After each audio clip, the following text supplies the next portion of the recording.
Hey there, welcome back to the golden age of DC Comics 365, where I am taking a page a day from this wonderful gift I got years ago. It's a coffee table book, and it's a page a day book. So we're just going to go through it and do a little bit of history about comic books, superhero comic books, and just talk about comic books and superheroes for a few minutes. And it's a good way to spend our day. And this is a really nice book I got, and it's been sitting on my different coffee tables forever. And what goes well with coffee table books is coffee.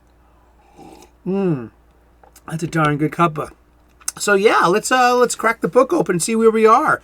It is January 14th, and we are being introduced to Starman. All right. Out of the star-studded blackness of night comes the red-clad man of mystery, Starman, armed with the gravity rod.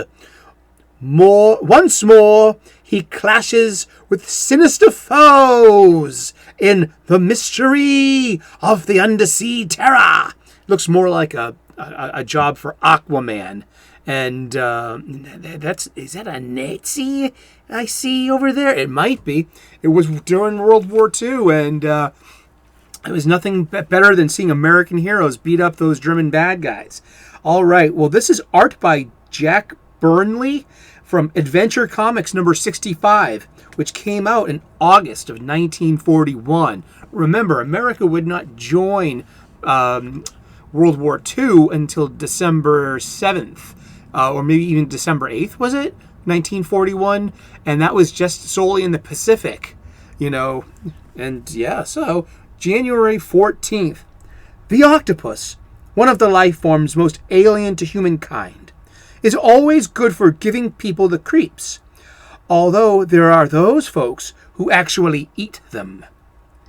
With this awfully well-armed antagonist, a sinister underwater craft, and a mysterious ship in a mystery of ships missing at sea, it's pretty obvious that Starman has wandered into Jules Verne territory.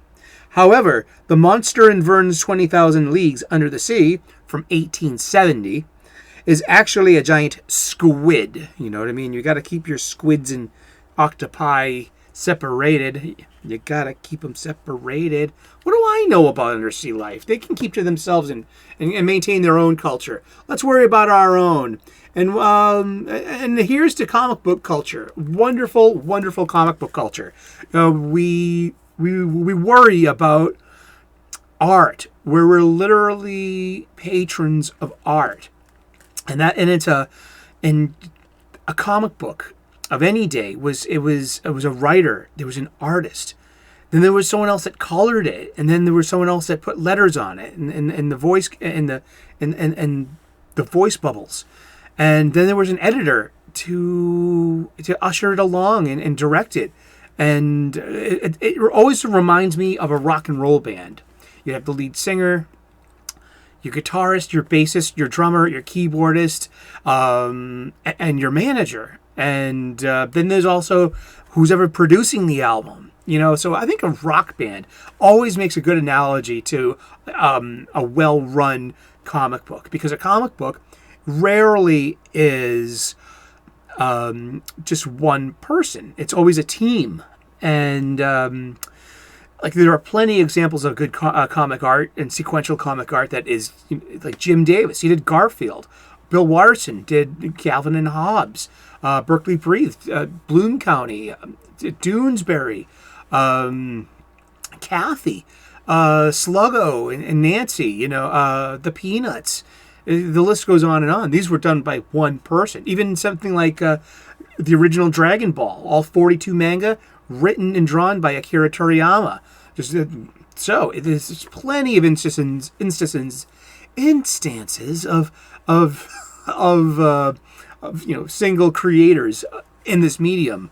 But more often than not, you get something like the teams that we read about in these pages. You get a Batman, you get a Superman, you get an Aquaman and a Flash, and you get a Wonder Woman.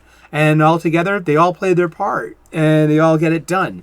And that's a lot like for me, that's a lot like a comic book. And a lot like going to work myself. I got coworkers, and I got people that I work for, and people I work with, and people that work for me. And guess what? We do it all in harmony, in concert. So we make a really good product too. And then we sell it, every day, and we listen to our customers. And you know what? Comic books, that's why comic books are life. And you know what? Give me a thumbs up if you like this kind of content. Give me a thumbs down if you didn't. I'm a big lad. I can handle it. I make other content. I'm a spiritual guy, an amateur theologian, and an ordained minister. So every Sunday I say, let's get spiritual. And that's how we roll here. And I'm a professional chef. I want to share with you restaurant level cooking hacks so you can make delicious, nutritious, and beautiful food for you to share with your loved ones at your table. It's always good to eat with loved ones. But please, don't read any comic books while you're trying to eat. Have some conversation with your parents, for Pete's sake. Well, thank you so much for tuning in. We're going to talk about comic books every day for the rest of the year. So tune in. Tune in tomorrow, 3 o'clock Eastern, every day. Thank you so very much.